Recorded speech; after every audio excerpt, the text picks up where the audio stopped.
Good morning, it's Tuesday 30th of July. Welcome to this week's Tuesday Morning Coffee Club, where we're going to focus on such an important message. And the message is actually getting your message out there.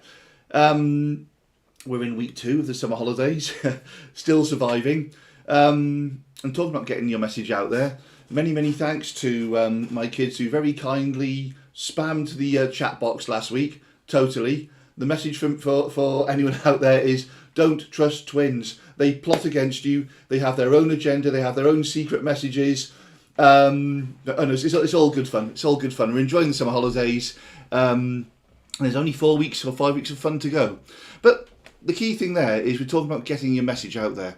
It's such an important thing for any business because it's a fundamental part of your marketing campaign. And when we get projects, the majority of the marketing sections within those projects, they say our route to market includes salespeople, networking, social media, but you get the feeling a lot of the time the words are used without a full understanding of what they are and how they're used. And I mean, take for example a website. Everyone says, I'm going to have a website. But a website's only good if people go to it. And they've got to be directed to it. And they've got to have a reason to go there. Same with the social media. It's only good if it's delivering the right type of message. And I was lucky enough to have a mentoring session with a guy called Steve Brennan from a company called, I think they're called Bespoke Digital.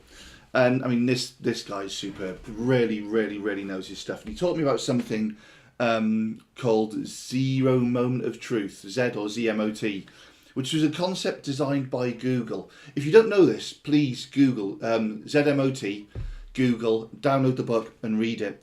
Because it's all talking about visibility, how important it is to be out there, how important it is to get your message across. And the zero moment of truth is the moment, we've all had it, we all have it, the moment at which you make a conscious decision to look further into something before buying it. So you might have seen adverts on YouTube or the television, you might have heard people talking about it, you might have had conversations yourself, and you get to that point where you think, I'm going to look at a review, or I'm going to look at the website, or I'm going to find out more about it. And when you make that conscious decision, that's the first stage in making a purchase. So for us, for Innovator International, it might be that someone's looked at the list of endorsing bodies, seen us and thought, oh, I'm going to look at their website. They might have seen our social media, they might have heard people talk about us, but there's a point at which you say, I'm going to find out more about them, and that's the first step in the purchasing process, the zero moment of truth. But how do you get to the zero moment of truth? You need to be relevant, you need to be present. And it may be that people talk about you, it may be that you have a lot of content online, but the more people see you on different platforms and hear about you and start to engage with you, the closer you are to making a purchase. And of course, social media is such an important part of that process, because everyone uses social media, everyone's there, everyone's seeing things. So, and I mean, our own journey, we started by doing our own social media until we realised we weren't that good at it. I think we're a lot better now, but the one person who fundamentally changed how we see social media and what we do on social media is today's guest, who I'm going to bring in a moment, Harriet Fuller. And now what we post has got a lot more relevance, it's got a lot more meaning, and it's a lot more engaging. And our social media is one of the fundamental factors, along with things like reputation and track record, that help us bring in a market base. So having, in all jest, poked a little bit of fun at my twins over the the last 5 minutes, Harriet Fuller, welcome to Tuesday Morning Coffee Club. There we go. This is our first epic fail. Harriet, I've pulled up the screen and you're not on there, so I'll speak to you whilst I'm trying to get you on the screen, if that's okay. Harriet, yeah. Before we fire into social media, what's it like being a twin? Oh, I love being a twin. Yeah, no, it's amazing. It's you've got someone there all the time, somebody to rely on for things. Yeah, I can't believe how much he puts up with me. Well, again, as some people out there know, I also have boy-girl twins. You are a so you say he, so you are a boy-girl twins, obviously. Yeah, we are Fantastic. indeed. Very similar to yours, Fantastic. yeah. Well, if mine get into their teens and 20s without having torn each other to shreds, I'll be a very proud dad. Definitely. Harriet, we have you back on the screen at last. So that's our Nice. first tech fail of the day. Um, let's dive straight into your background. So I might be wrong here, but it's my understanding that you certainly started life as more of a photographer than a social media manager. What's your story? So basically, I worked in retail for a good few years, probably 10 or more. And then I went into a marketing job because I just was always quite creative anyway, and the job became available, so I thought I'd give the switch over. And then I did some marketing for a while for another business, and I just, like anything, I got frustrated working for someone else, and I knew that I could do what I was doing for smaller businesses and make more of an impact and help people out. So I thought, you know what, I'm finally going to take the leap to start my own business.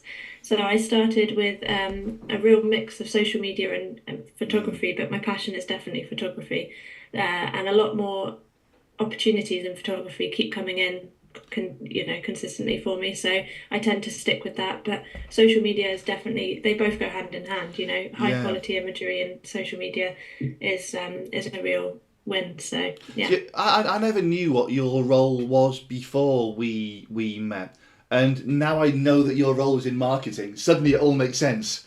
Yeah.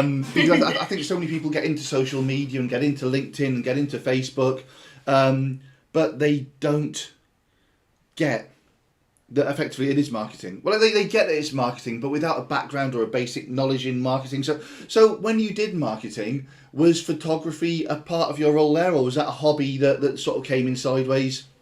No, there was a little bit of it. I mean, for us in marketing, the biggest thing for a business is consistency.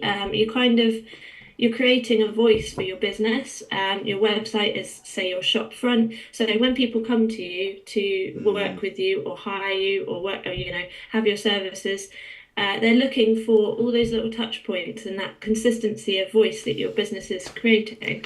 So in a marketing role, it's really important that you're giving that business that you're working for the right voice, the consistency, the high quality output of imagery. So yeah, one of my main focuses was to improve on anything that we already had available to us, always improving the website, the social media element of it, but making sure there was a real consistency and everything worked alongside each other. So you instantly see something and think, oh, that's that business. So, with us, for instance, at Innovator, we've got our logo that we put on things. We've got the right, we use the same sort of text, which is really key, imagery as much as possible. So there's a real voice coming out from us. And every time you see something, you think, oh, that's Innovator International, and instantly you're going to build trust with your potential clients. You're going to really look more professional as a business, and people are going to instantly want to work with you. But then again, it's not always instant, is it? It's sometimes a slow burner, and a lot of people think, oh, I need to get sales tomorrow, so Yeah. as soon as I put up an Instagram post, I'm going to get 100 sales. Well, it's not always going to happen like that. So a lot of social media is actually what we call organic. You have to put a bit of time and effort into it, and you have to be patient, and it will come in the end, but it's not going to be a quick win, not always anyway. So it's definitely a sort of a balance that people Yeah. need to You, understand. you threw in such an important word early on there, and it goes back to zero moment of truth. Touch point. And for anyone who's watching this live or watching it back, if you are watching it live, please feel free to throw in questions. If we'll address those as we can through the chat. But so a touch point is it's a snippet of information, a point of information that someone sees. It could be on any platform. And Zero Moment of Truth talks about having a large number of touch points covering different topics across multiple platforms. And they give some actual metrics about how many touch points on average, how many platforms you should be on, and how much content people have seen before the zero moment of truth typically happens. So we will touch on touch points, we will touch on platforms. But again, I mean, there's so many questions, Harriet, I want to ask that spin off just from that one paragraph. But Yeah. the zero moment of truth typically happens after it's quite a large amount of content has been viewed or engaged with. So Yeah. I'm guessing a single line isn't as valuable as an image or a video or something that draws you in or engages you. So, I mean, what role does and how important is imagery, both stills and videos, in your social media presence? I think that you definitely need to keep an eye on what's trending at the moment, what's happening, what people are interested in. Video is far reaching and overtaking photography these days. I mean, we all know about TikTok, we all know about Instagram Reels, we all know about doom scrolling. You know, we're learning so much from these 2 second videos or 4 second videos, but you really need to weigh it up with your business and the caliber of what you're providing. If you're a service selling something really cheap and cheerful, and you're selling something that works really well for someone, like I don't know, a potato peeler or something like that. You want quick sales. You're not going to be that fussed on your output, as in from a high quality point of view. But if you're an artisan business, or you're a spa, or you're something really high end, and your packages start at £2,000 per month or something like that, you obviously need to be putting out a real high caliber of social media, of content for people to really trust what they're investing in you. And investment is a huge word that I like to repeat, because I myself obviously provide high quality photography or social media management. So I need to be making sure that anything I put out on my own platforms and on my website really does speak about what I can achieve for my clients. And if it didn't, then I wouldn't be getting hired, I wouldn't have any clients, I wouldn't be doing as well as I am. So it all comes back to that. And for me, there's a lot happening in the background and a lot happening away from screens and stuff like that. But it's a lot of work, and it is a balancing act. And I understand, fellow business owners will definitely feel how I feel. It's a juggling act. You're spinning a lot of plates. You're doing it all yourself. You're your own team, really. But you're making it look like you've got a whole team working for you, and that's the kind of magic trick, I guess. Yeah, but equally, you're not magicians, and you can't. I mean, you can increase sales of a product, or you can. No, let me rephrase that. You can increase awareness of a product or an understanding of a product or service, but you're not a magician. You can't automatically use social media to make something bad good. Mm-hmm. I mean, and so what would your actually I'm not going to go down that path. I think we're going down a slightly irrelevant path. I mean the work that you do, I'm going to pop onto that in a few moments time. I'm just trying to pick the right time for that as well.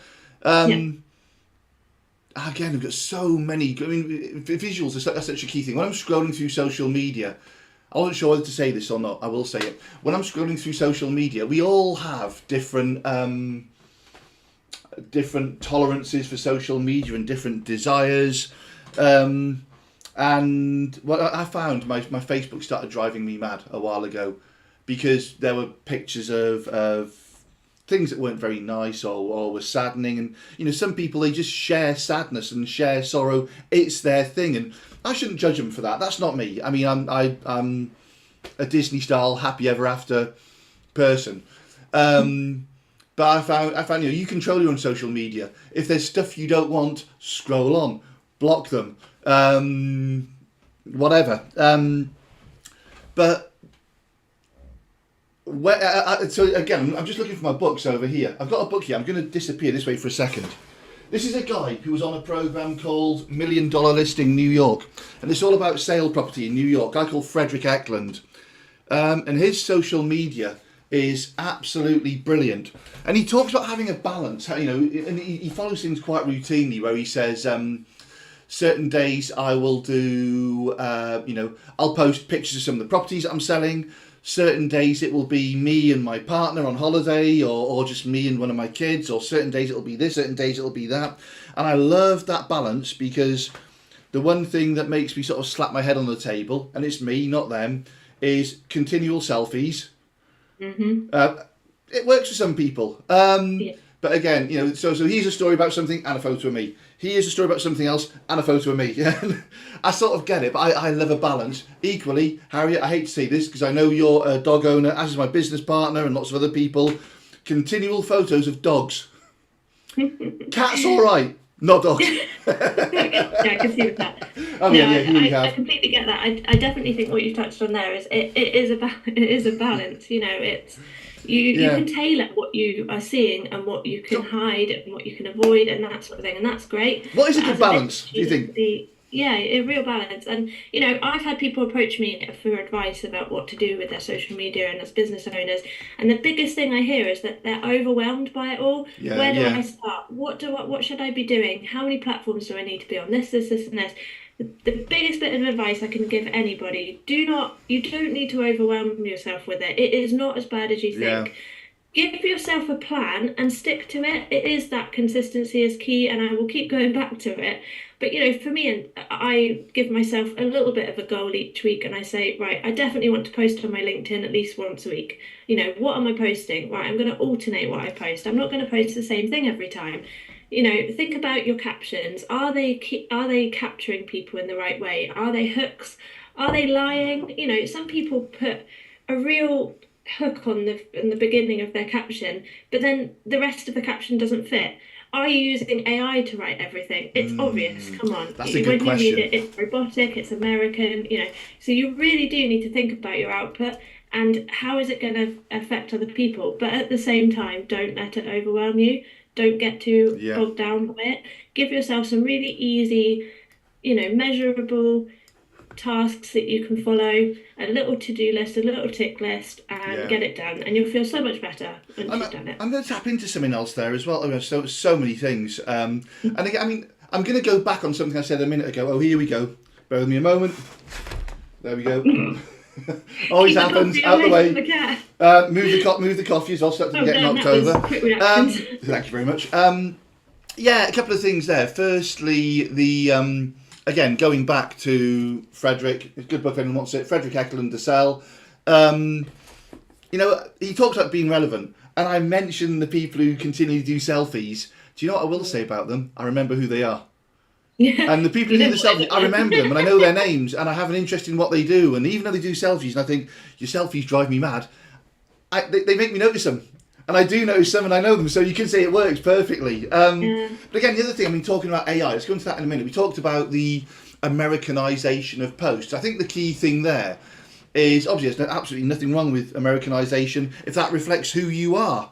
I mean, and I think what you really want is you want your posts to genuinely represent you. So, I mean, I'm guessing, are we seeing a lot of AI generated content now? Do you think?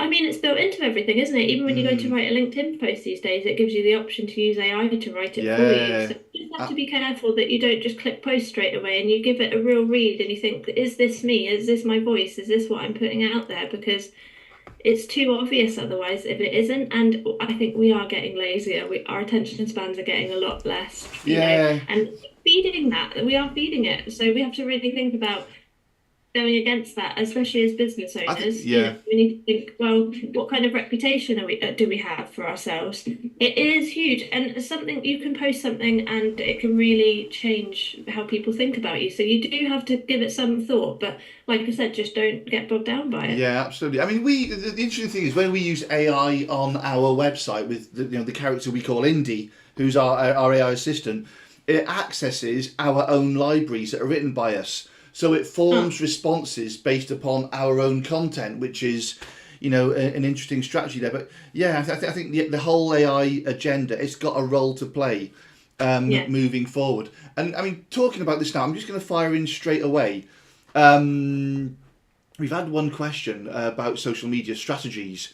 So before I go on to strategies, I'm going to go on to platforms. There are so many platforms. You mentioned TikTok earlier. By the way, we've already used 18 minutes. So again, we might overrun. But I know you've got meetings after, so we will try and stick to time. Let's get what we can in the next 11 minutes. Platforms. Okay. We're not on TikTok. How do you pick which platforms you should be on? And can you give a summary of which platforms tend to be good for what sort of interactions? Yeah, I can tell you to go on any platform, but it doesn't matter. If you don't understand how the platform works or you wouldn't want to use it yourself, I don't see the point. Don't jump in the deep end if you don't need to. If you're already on Instagram and it's something that really inspires you, be that inspirational person, continue it for your own business. If you're into LinkedIn, which we very much are, you will find that it is very inspirational and it is an up and coming website these days that a lot of people are using. So it's definitely, but it might not be the right one for your business. So you need to really sit down and take it back to basics. What am I selling? What is my business? What are my goals? And try and align it with the social media platforms that you want to use, and especially you need to think about the age of the audience that you're approaching. If you're selling to younger people, TikTok's probably going to tick a lot of boxes for you. If you're selling to older people, you may have to put up with a bit of Facebook stuff, but that might be the only way to do it. It might be that you don't need social media at all, and it's all about word of mouth. It's all about being present somewhere. If you're a cafe, for instance, it's going to be all the people that are walking past. So you Yeah. need to put all your effort into your actual shop face rather than an online presence. So it definitely is something that you need to just sit down and take it right back and think what can work for me and what can't. So yeah. Yeah, interesting one. And again, it's interesting the mention of age there as well, and age groups and so on. I think that sort of answers why I'm really into Facebook and not TikTok so much. So yeah, I mean, obviously we're not on TikTok. I've always said should we be, and obviously I consult you and say should we be on TikTok, and at the moment the time's not right, but we're on Instagram obviously. Yeah, we have, we obviously have all these different platforms, but if people don't know what platform's right for them, I guess that's another area where you can advise. Yeah, Um, definitely. and one other question's just come in, by the way, saying any social media agency that you can recommend. What I'd say is, in the first instance, connect to Harriet. Connect to Harriet, talk to I would her. say try and do it yourself because it is an expensive market, social media management. You will be putting a lot of your hard-earned cash into someone and trusting them to do what you need, and it might not come back the way that you see it. I've had a few people approach me now and asked for some social media management, and when we've sat down and had a meeting, really what they want is a sales manager. They want somebody out there making sales for them. Well, like I've mentioned before in today's chat, for me, it's all about organic matter. It's all about putting the right thing in the right place at the right time, reaching the right people. You're not going to guarantee anything from that. And a lot of people want guaranteed sales. So you can go to a Yeah, social media agency, but you are talking a lot of money. And if you're starting out and you haven't got that kind of cash to hand, I would recommend don't do that because you're going to bankrupt yourself. You're not going to help your business at all get off the ground in the right way. You've just got to think about yourself and take it right back and make yourself a plan. And it is something that I can help with. So feel free to give me a message or get in touch if it is. fantastic. If you just need some guidance, because that's what I'm here We're for. going to share your details in a moment as well, Harriet, as well. And I think the beautiful thing is when people post on their own, there's this lovely genuineness to the post about what it is they're doing. And obviously, we started doing that originally. You then came in when it was too much for us, and we needed something better, to be honest, which is really what you provided for us. But the good thing about you is you understand our business so much. Then posts from you about our business are genuine. They are Yeah. exactly that, which I think is so important. So Harriet, I'm gonna fire on through this now. Given yeah, I mean we could talk for hours on AI alone, but let's move Maybe on. we should have a part two session. Yeah, absolutely, Harriet. Before we talk about your stuff a little bit, let's pop on that other question. Social media strategies. So how do you decide what to post, when to post, what platforms to post on? We touched on that a little bit. I guess it comes down to what you said about platforms, and it's all about understanding your audience. But I'm going to say a phrase now. I don't even know if it still exists. Do you use or recommend tools? I always used to use Hootsuite and things like that that sent posts out at certain times of the day, or what? I mean, it depends how big your company is. It depends how many people that you employ. If it's something that you feel like you can manage, then definitely look into that sort of thing. But it all comes down to the cost. And I must say, if you think about, oh, it's only £10 a month, that doesn't sound very much, does it? But then if you look at your, how much you're spending each year, that will add up. That's a lot of money. Do you know what I mean? And if it's something you can manage yourself, I would recommend avoiding those kind of scheduling apps and all that kind of thing because they can be glitchy. They're not always, they don't always work. Technology is a wonderful thing when it works, but it isn't always good for us. And you still have to put a bit of time. into those apps anyway. So for me, it's a catch-22. Am I really gaining anything from that? Yeah. The other thing you can do, and I always recommend this, is trial and error. I mean, you're a big believer of this. Try it and then see what happens. And then, if you've made a mistake or it doesn't work out, you can learn from it. You know what I mean?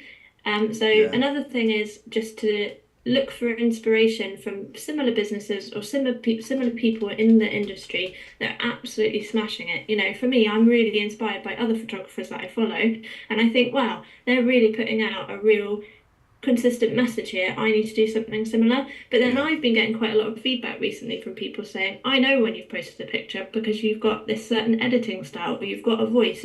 Even Karen said, Yeah. you're really doing really well. And every time you post, I know it's you. And that's amazing. Yeah. That kind of Absolutely. feedback, I love to hear it. And that's another thing. Why not give other people feedback? It's so key. And Yeah. everybody loves to hear it. So we should all be helping each other a lot more. So reach out to the people that you are inspired by, and I'm sure they'll give you advice. And it's those little nuggets of advice that we take on board that make us better and make us learn from it. I'm guessing it comes back to making yourself relevant, making yourself interesting, making people. Why do I follow someone on Instagram or Facebook or LinkedIn? It's because I want to see their posts. It's absolutely typical, Harriet. We've got someone at the door. Can you bear with me for 30 seconds? Sorry. Yeah, no, that's fine. Harriet, I'm going to fire a question for you quickly. No Tell problem. us about your Formula One exploits. I'll be 10 seconds.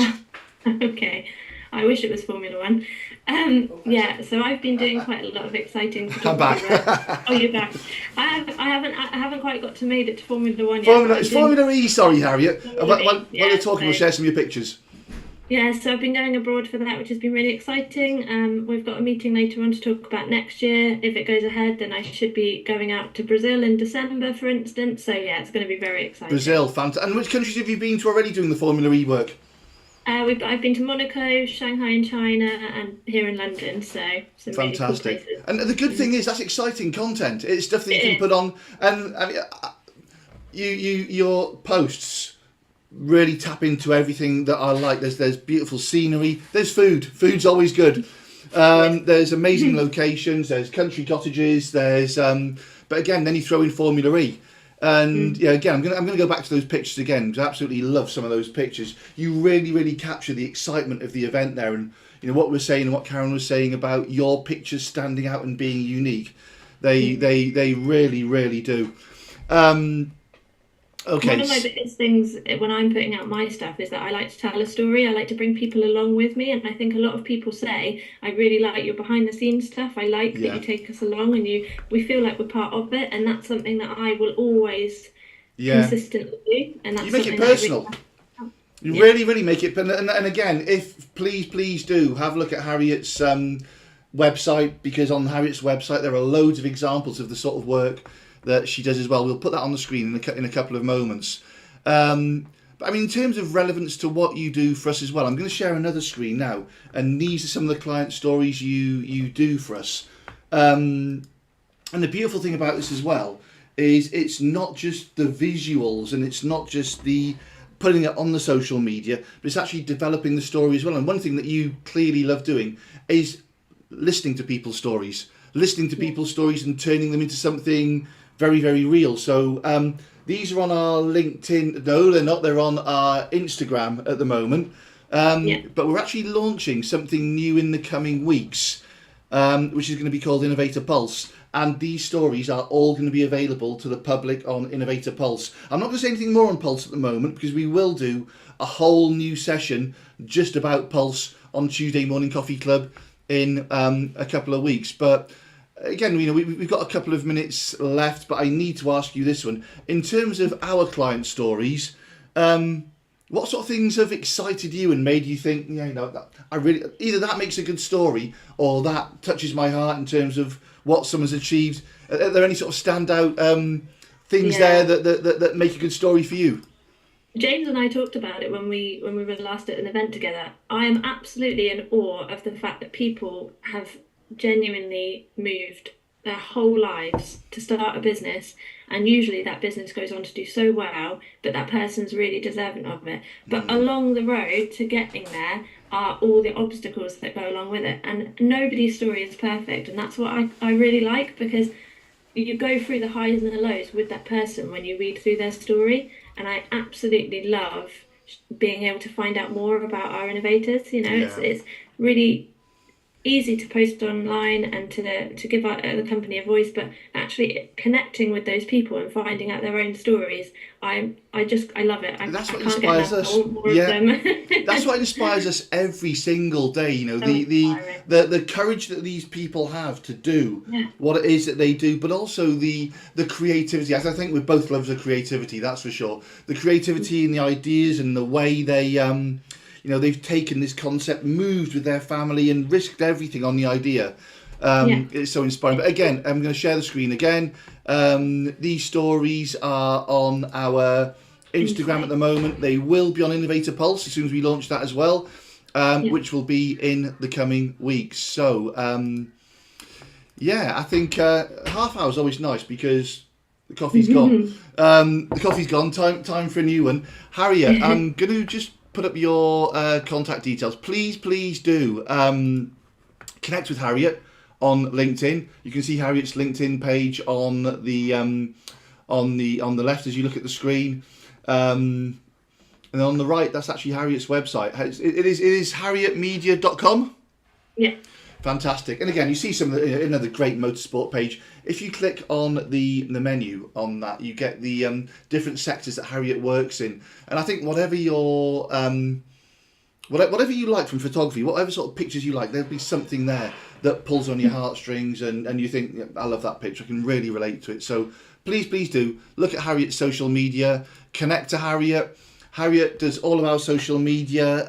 She's available through for support through something we're launching as a part of Innovator Pulse in the coming months. So if you're not an Innovator International client, connect with Harriet, contact her separately. If you are an Innovator International client, still connect with Harriet, but let's talk about what Harriet can do to help you. Harriet, of course, you advertise all these sessions for us on LinkedIn as well and our social media. And I've got to get going because I've got to set up the August agendas now, get all of our speakers lined up, work out who we're going to have, what we're going to do. So shortly we'll be announcing our August speakers. Harriet, thank you ever so much. 10:32. This is almost a record. We've only run over by 2 minutes, which is brilliant.